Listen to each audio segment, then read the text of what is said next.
네, 자꾸 동영상이 끊겨서 죄송합니다. 네, 이 좀 찍는데 애로사항이 있네요. 네, 다음 이제 계속 이어 설명을 드리면 균등침해는 일부 구성 요소가 아주 유사한 기술 구성 요소로 치환이 됐을 때 이거를 침해로 볼 것인지 보지 않을 것인지에 대한 문제라고 했습니다. 그래서 보면 이런 요건들을 만족하면 균등 침해가 되는데 그게 뭐냐 하면 일단은 과제 해결 원리가 동일하고 이거는 이제 C를 C'으로 치환을 한 이유가 어떤 해결하고자 하는 과제가 동일한 경우를 말합니다. 그러니까 치환 가능성, 그러니까 치환에 의해서 동일한 목적, 그리고 실질적으로 동일한 효과가 발생하는 경우, 그리고 치환 자명성은 이제 당업자가 용이하게 치환 가능한 경우를 말합니다. 그래서 생각을 해보시면 만약에 어떤 뭐 세포를 배양하는 그 방법에 대한 기술이다라고 하면 예를 들어서 세포를 뭐 30도에서 40도 사이에서 배양하는 단계를 포함하는 그 방법이라고 해봅시다. 그럴 경우에 C라는 구성 요소가 30도 내지 40도였는데 이거를 다른 사람이 보고 회피를 한다고 29.9도로 배양을 했을 때 문헌 그대로 봤을 때는 특허 권자는 30도에서 40도의 범위를 특허 나는 받겠다라고 주장을 한 거니까 29.9도는 속하지 않는 게 맞기는 합니다만 과제 해결 원리는 동일하죠. 세포를 배양하는 거고요. 그리고 거의 동일한 목적이고 그리고 실질적으로 동일한 효과가 나오겠죠. 29.9도와 30도가 그렇게 차이가 많이 날까요? 0.1도 차이로는 그렇게 큰 차이가 나타나지 않을 가능성이 높겠죠. 그리고 당업자가 용이하게 취향 가능하죠. 온도 조건을 30도에서 40도라고 했을 때 이걸 29.9도를 한번 해봐야겠다라는 생각은 쉽게 해볼 수 있겠죠. 그렇기 때문에 그런 경우에는 균등 침해가 될 수도 있는 겁니다. 그런데 만약에 공지기술 배제 원칙이나 출원포대 금반원 원칙 이 두 가지를 보시면 뭐냐 하면 공지기술 배제 원칙은 이미 29.9도로 배양하는 방법은 알려져 있는 방법이었을 경우에 그쵸? 특허 발명이 나오기 전부터 이미 알려져 있는 방법이었을 경우에는 사실은 괜찮은 겁니다. 그리고 만약에 이게 이제 공제기술 배제 원칙이고요. 출원포대 금반원 원칙이 뭐냐 하면 특허권자가 특허 심사 받는 과정에서 우리 세포는 반드시 30도 이상에서 배양이 돼야 됩니다. 29.9도는 안 됩니다. 라고 주장을 했을 경우가 있을 수 있습니다. 그렇죠?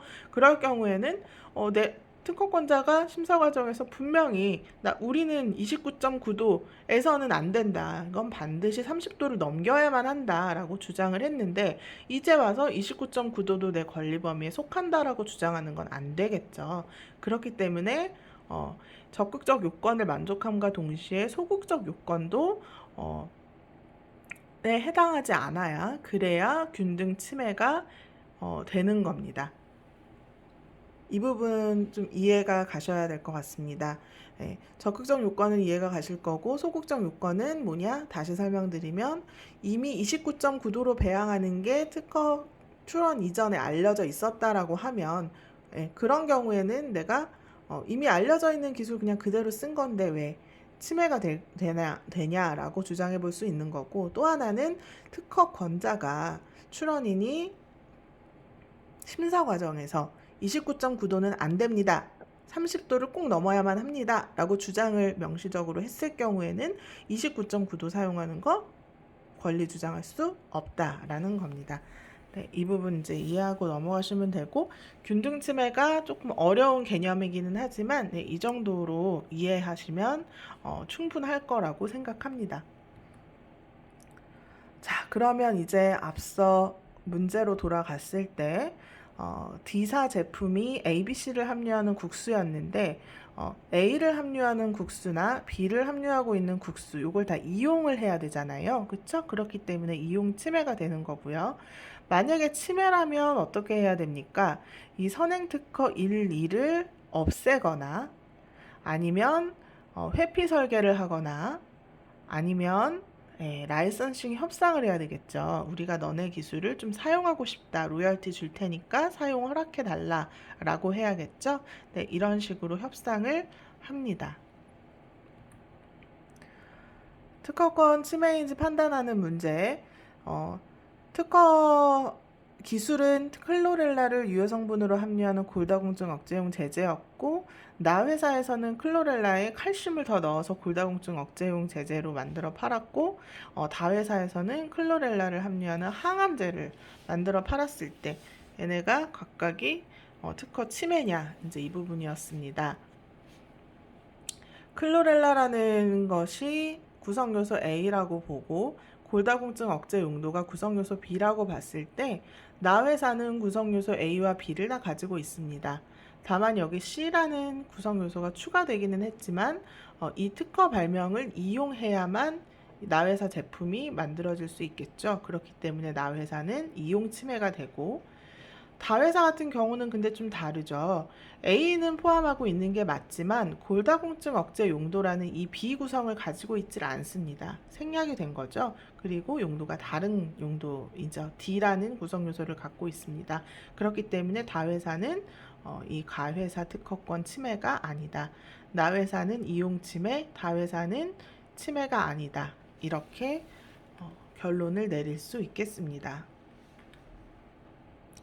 특허권 침해인지 판단을 해보세요 라고 했습니다. 지금 좌측에 있는 것이 특허권이고, 그리고 타인이 이런 연필을 만들었다 라고 할 때 특허권을 보면 단면이 육각형이고 뚜껑, 지우개부가 구비된 연필입니다. 근데 타인이 만든 연필은 단면이 육각형이고는 똑같지만 뚜껑이 없고 지우개부가 구비된 연필입니다. 그러니까 지금 단면이 육각형인 구성과 지우개부 구성은 있지만 이 뚜껑이라는 구성이 없습니다. 그런 경우에는 그러면 특허권 침해냐? 아니겠죠? 네. 생략 발명이기 때문에 이 연필은 침해가 아닙니다. 다음, 청구항 1항은 ABCD를 함유하는 암 치료용 약학 조성물이고요. 타인이 만든 약품 1은 ABCE를 함유하는 암치료제고, 약품 2는 ABCD'을 함유하는 암치료제입니다. 이런 경우에 이게 특허권 침해일까? 네, 타인이 만든 약품 1의 경우에는 ABC까지는 포함을 하고 있는데 이 D라는 게 없습니다. 그쵸? 네, D라는 게 없기 때문에, 그렇기 때문에 얘는 침해가 아니다. 그러면 타인이 만든 약품 2는 D를 D'으로 치환을 했어요. 그럼 이거는 문헌 침해는 아니지만 뭐에 해당하는지를 우리가 봐야 한다? 네, 균등 침해인지 여부를 봐야 한다라고 했습니다. 그러면 다시 앞으로 넘어가서 봅시다. 네, 균등 침해. 방금 그 케이스에서는 이 D가 D'으로 치환이 된 경우였습니다. 과제 해결 원리가 동일하고, 치료하고자 하는 그 질환의 명칭이 동일하고, 치환에 의해서 동일한 목적, 그리고 실질적으로 동일한 효과가 만약에 나타난다라고 하면, 그리고 그 D를 D'으로 치환하는 것 자체가 쉬워요. 그러면 균등 침해에 해당할 수 있습니다. 그런데 만약에 그 D'이라는 구성 요소를 함유하는 그 기술 자체가 이미 공개되어 있는 기술이라거나, 아니면 그 ABCD 치료제의 그 특허권자가 D'은 안 됩니다. 꼭 D를 사용해야 합니다. 라고 강력하게 명시적으로 주장을 한 경우에는, 그러면 자기가 권리 범위에서 이거는 빼겠다고 말한 건데 나중에 D'이 사실은 내 권리 범위에 포함되는 거다라고 주장을 하는 게 된다, 안 된다? 네, 안 되는 겁니다. 그렇기 때문에 이 소극적 요건에 해당하지 않아야 합니다. 그래서 적극적 요건에는 이제 해당이 된다라는 가정하에 소극적 요건에 해당하지 않으면 균등 침해가 될 수 있다. 그래서 이 ABCD'을 함유하는 암치료제 같은 경우에는 과제 해결 원리 동일하고 실질적으로 효과도 비슷한 경우에는 공지기술이 이 ABCD'을 함유한 암치료제가 공지기술이었다거나, 아니면 이 특허권자가 심사 과정에서 D'은 안 됩니다, D만 됩니다 라고 명시적으로 주장을 한 경우가 아니라면 균등 침해에 해당할 여지가 있다라는 겁니다. 다음은 단면이 육각형이고 뚜껑, 지우개부가 구비된 연필인데 타인이 만든 연필은 단면이 오각형인 것만 다릅니다. 그러면 이것도 마찬가지 균등침해에 해당할 여지가 있죠. 육각형인 거 특허를 보고 오각형으로 해도 되겠네? 거의 비슷한 효과가 나타나겠네? 굴러가지 않는 효과죠. 예, 그런 경우에는 오각형으로 치환하는 게 용이하고 그리고 효과도 비슷하고 그리고 이거는 연필이니까요. 예, 과제 해결 원리도 동일하고 그렇기 때문에 이런 경우에는 명시적으로 얘가 이 특허권자가 오각형은 안 돼요. 육각형만 돼요라고 주장을 했거나 아니면 이미 오각형 연필이 시중에 나와 있었다거나 라는 사정이 없는 이상 얘는 이 특허의 균등침해에 해당할 여지가 있겠죠. 네.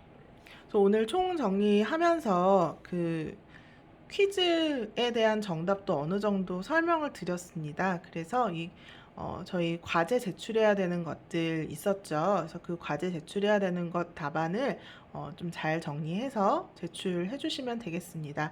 이제 다음 시간에는 제가 기말고사 문제를 쭉 설명을 드릴 텐데요. 예, 그 부분 잘 보시고 공부하셔서 숙지하셔서 기말고사 보시면 될 것 같습니다. 네, 여기까지 해서 총 정리는 마치는 걸로 하겠습니다.